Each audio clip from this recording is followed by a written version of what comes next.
코인 투자자분들 반갑습니다. 고래트레이더입니다. 자, 오늘 크리스마스죠. 네, 미국 같은 경우에는 이제 휴일입니다. 자, 어제 장은 마감을 했고, 그리고 금값이 사상 최고치를 찍고 숨고르기를 하고 있다는 소식입니다. 자, 코인을 하는데 왜 금값을 보여드리느냐면, 자, 금하면 생각되는 게 뭐죠? 안전하다라는 생각이 드실 겁니다. 자, 금과 함께 달러 같은 경우도 마찬가지예요.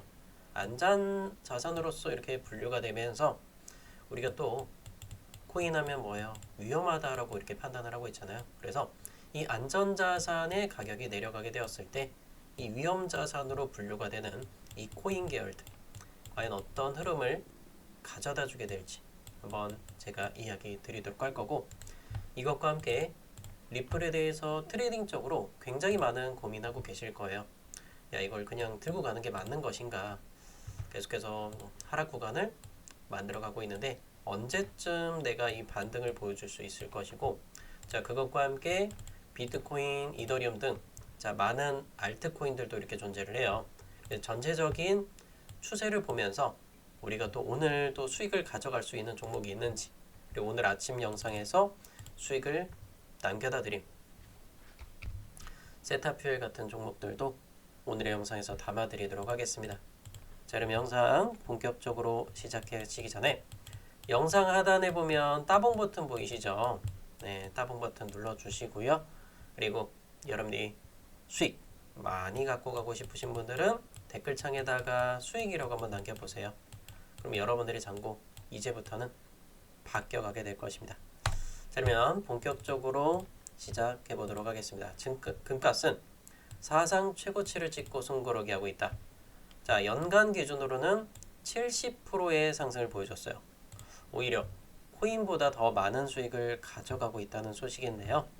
그래서 금값을 같이 한번 체크해 보자면, 자, 일본 기준으로 자, 금값은 최고치를 한번 찍었습니다. 4,555달러를 기록을 해줬고, 자, 십자형 패턴이 나왔어요. 자, 십자형 패턴은 뭐다? 도치형 패턴이라고 표현을 하죠. 그래서 이 십자형 패턴이 나오게 되었을 때 우리는 뭐다? 주목을 해야 돼요. 자, 안전자산에서 이게 골드란 말이에요. 자, 안전자산의 골드가 십자형 패턴이 나왔을 때는 항상 반대 방향으로 꺾는 부분들이 일단 이렇게 보여줬었습니다. 여기서도 마찬가지로 고점에서 십자형 패턴이 나오게 되면서 다음 주 금 가격은 하락을 분명히 겪어주게 될 것이다. 자, 위험 자산이 가격이 빠지게 되었을 때 그 다음에 안전자산은 어떻게 된다고 말씀드렸죠? 전체적인 안전자산은 다 올라가고 내려가고 이런 거를 보면은 반대로 생각하시면 돼요. 반대로. 자, 반대. 자, 골드 가격이 올라가게 되었을 때 비트코인 가격은 어떻게 된다? 내려가고. 자, 보면은 골드 가격, 자, 11월 달부터 해서 12월 지금 연말 끝까지 왔단 말이에요. 자, 요런 와중에 11월 달 초부터 비트코인의 가격, 리플의 가격 같이 한번 좀 보도록 하겠습니다. 자, 일본 기준으로 11월 달, 자, 어땠어요? 자, XRP 리플은 11월 달부터 계속해서 내려오게 되었죠. 비트코인 가격도 마찬가지입니다. 11월 달부터 해서 쭉 연말까지 내려왔어요. 그 와중에 골드는 뭐예요? 올라왔단 말이에요. 서로 반대로 가는 방향을 볼 수 있단 말이에요. 시소처럼 생각하시면 됩니다.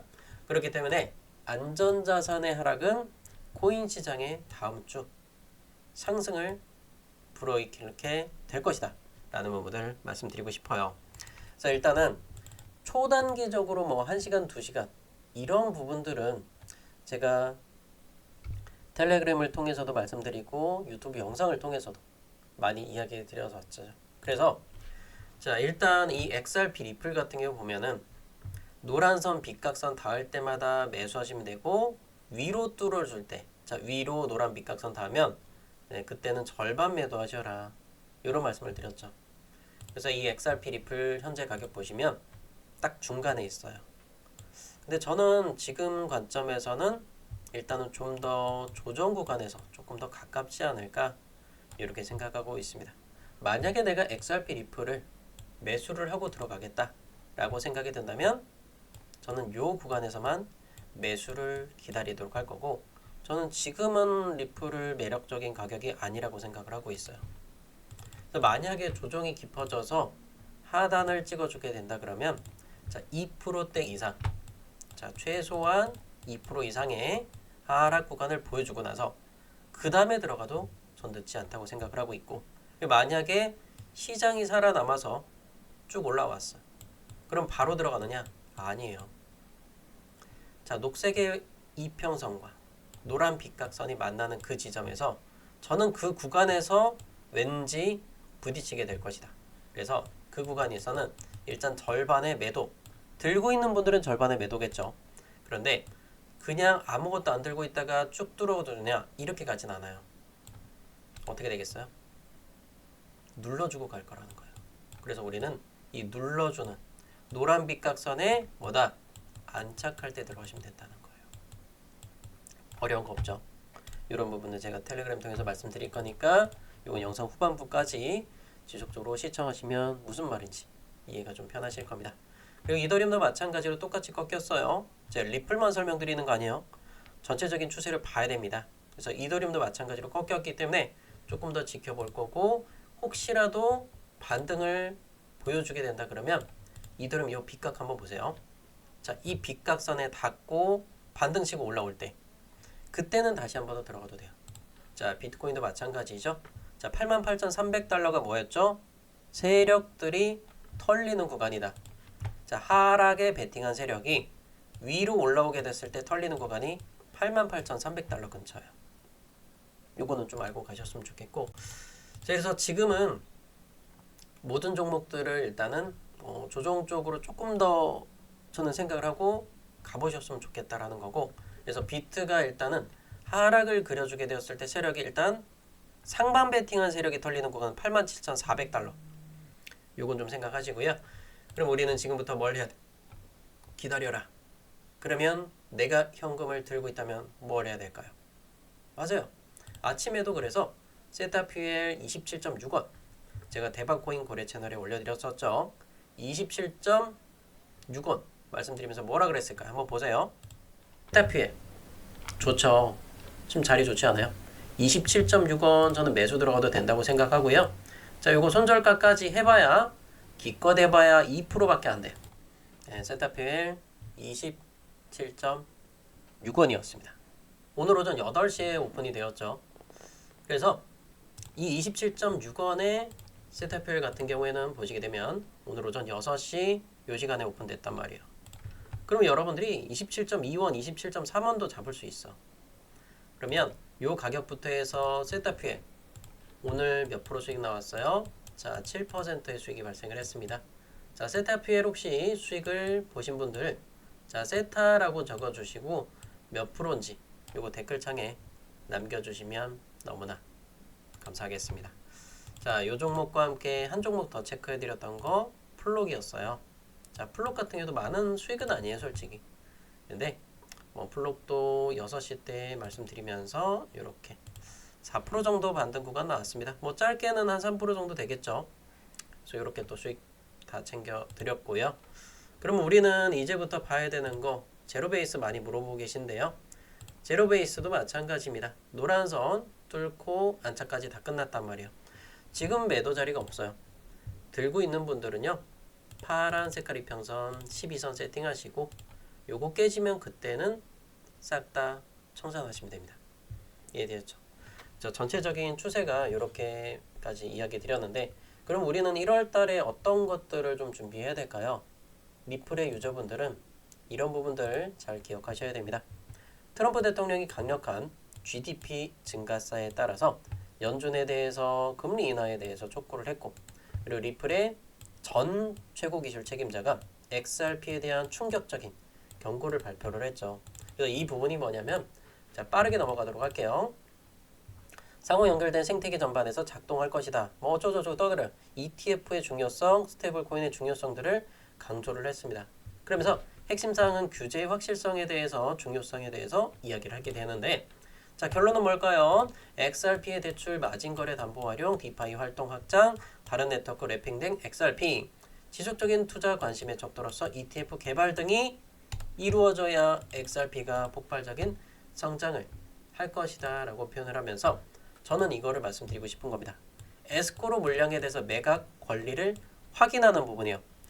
전 리플의 최고 기술 책임자 데이비드 슈워처는 리플 에스크로 계좌에 묶여있는 XRP의 권리에 대해서 제3자한테 매각하거나 이전할 수 있다는 걸 공식적으로 확인했다. 이게 뭐예요? 결국엔 법적으로도 문제가 없다라는 게 뭐냐면 에스크로 계정을 해제하기 전에도 그 권리를 미리 자산화하거나 이전할 수 있다. 이건 뭐예요? 매도를 해도 된다라는 뜻인 거겠죠. 법적으로 아무 책임이 없다. 자, 리플은 이윤을 추구하는 기업임을 강조를 했어요. 그래서 결국에는 이 데이비드 슈워츠는 뭐예요?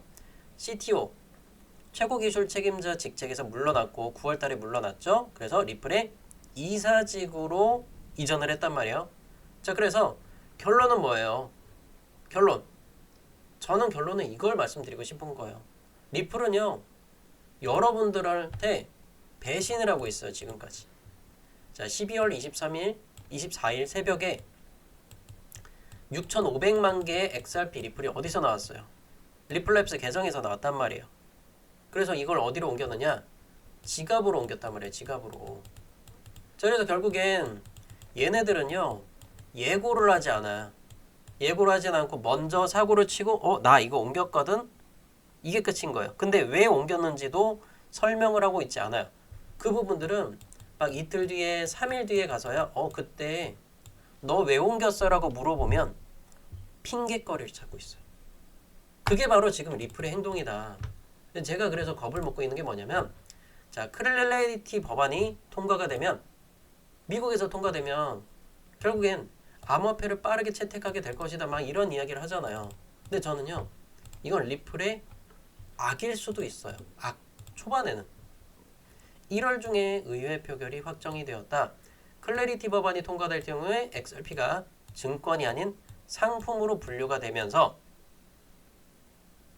여러분들 그 생각했죠? 맞아요. 상품으로 분류가 될 수 있죠. 근데 조건이 뭐예요? 클래리티 법안의 조건. 리플이 보유한 XRP 자산 비중 20% 낮춰야 된다. 20% 밑으로. 몇 프로 갖고 있어요? 34% 갖고 있단 말이에요.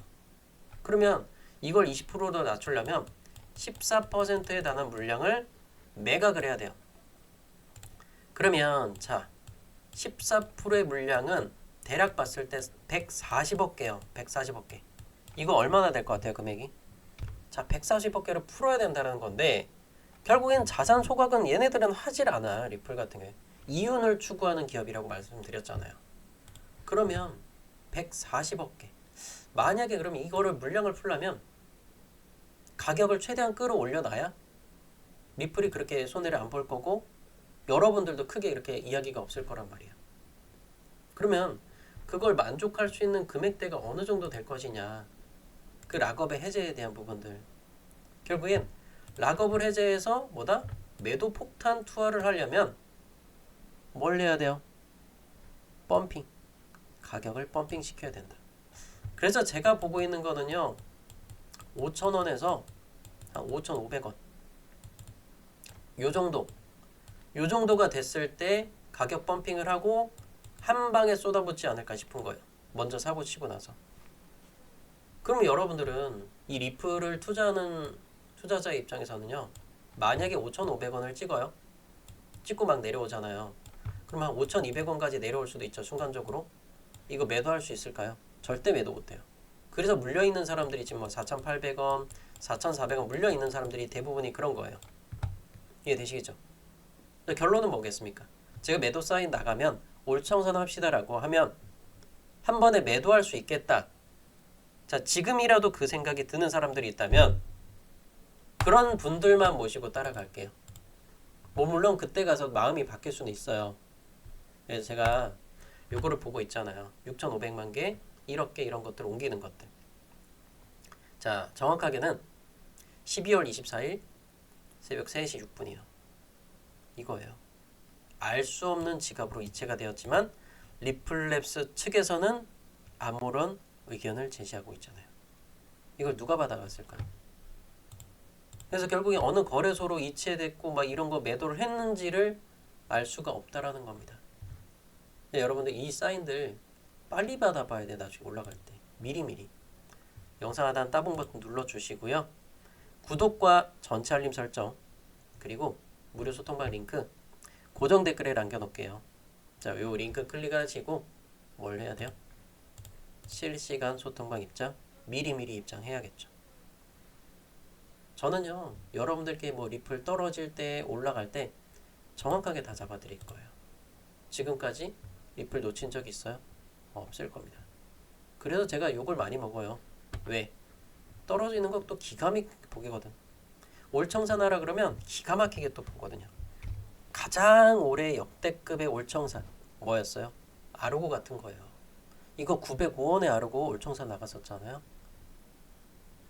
1시간 만에 674만 미친듯이 내려왔어요. 이때 언제 같아요? 4월 16일 날이에요. 아르고 혹시 기억나는 분들 계세요? 자, 지금은 거의 기억 속에서 잊혀진 부분인 건데 제가 이 아르고 종목을요 905.7원 여기서 매도를 나간 거예요. 사인 나고 나서 그 다음에 어땠어요? 싹 다 팔고 나니까 마이너스 80% 기록했죠. 하루 만에 떨어진 거 이거 마이너스 80%. 이런 거 제가 잡아드린 거. 리플이 이렇게 안 될 것 같아요. 리플도 순식간에 결국에 선물 시장 건드리고 해버리면 리플도 폭락이 한 방에 나올 수도 있어요. 이런 걸 조심하셔야 된다는 거죠. 자, 여러분들이 그 역사의 순간에 젖어들 수도 있다. 그래서 일단은 우리가 이 XRP 리플이 하락을 보여주면서 이때도 마찬가지잖아요. 계엄령 때도 26%씩 막 떨어지고 뭐 이런 것들도 보여줬고, 그리고 12월 달에도 마찬가지로 죄송합니다. 계엄령이 여기였네요. 마이너스 50%대를 기록했어요. 하루 만에. 나온다고요. 이 정도 매도 나와요. 이때는 국내에서만 일이 발생을 한 거지만 만약에 리플랩스 계정에서 저렇게 수백 개를 던진다고 가정해보세요. 근데 나중에 얘기해줘. 이거 우리 물량 20% 맞추려고 클래리티 법안 통과시키려고 매도했어요. 아, 이 씨바 새끼. 이러겠죠, 우리는. 야, 이렇게 등을 치는구나. 근데 결론은 뭐냐면 어느 특정한 가격대까지는 끌어올릴 거라는 거예요, 세력들이. 그러니까 한 방에 던졌을 때 크게 손해를 보지 않고 얘네들도 이득을 챙겨야 되니까, 리플랩스 입장에서. 그래서 그 적정한 수치는 우리가 한번 좀 보자 이거에 같이 끌고 가면서. 이해되셨죠? 그냥 단순하게 욕하고 하는 분들은 뭐예요? 소통방에 안 있다가 전전긍긍하다가 매도 못하고 4,400원, 4,000원, 3,800원, 3,500원 막 내려오는데 그냥 버티기만 하는 사람들은 나중에 리플을 욕할 거예요. 우리가 나중에 리플을 욕하지 않는 사람이 되기 위한 그 전략은 바로 그겁니다. 자, 그러니까 거래 대금 자체가 1,000억대로 거의 줄어들었는데 아반티스를 포함해서 전체적으로 좀 수익을 가져갈 수 있는 방법들 제가 다 챙겨드리도록 할게요. 오늘 여기까지만 말씀드리도록 할게요. 좀 밤을 샜는데 굉장히 많이 피곤하네요. 그래서 제로지, 솔레이어 같은 종목들 수익 보신 분들 축하드리겠고요. 앞으로도 계속 좋은 종목들 여러분들한테 전달 드리도록 할 겁니다. 이해되셨죠? 그래서 세타피엘도 다 수익을 다 보셨고 계속해서 만들어가 보도록 할게요. 지금은 폭발적인 상승장이 아니기 때문에 세타피엘 뭐 6% 7%면 좀 괜찮게 수익 봤다고 생각합니다. 열심히 노력하도록 할 테니까 영상 하단 따봉 버튼도 눌러주시고 응원의 댓글도 남겨주시면 감사하겠습니다. 너무 쫓아가지 마세요. XRP를 얘가 하락을 하든 상승을 하든 간에 기다리면 노란빛 각성 왔을 때 매수나 매도의 관점으로 보시면 될 것 같습니다. 감사합니다.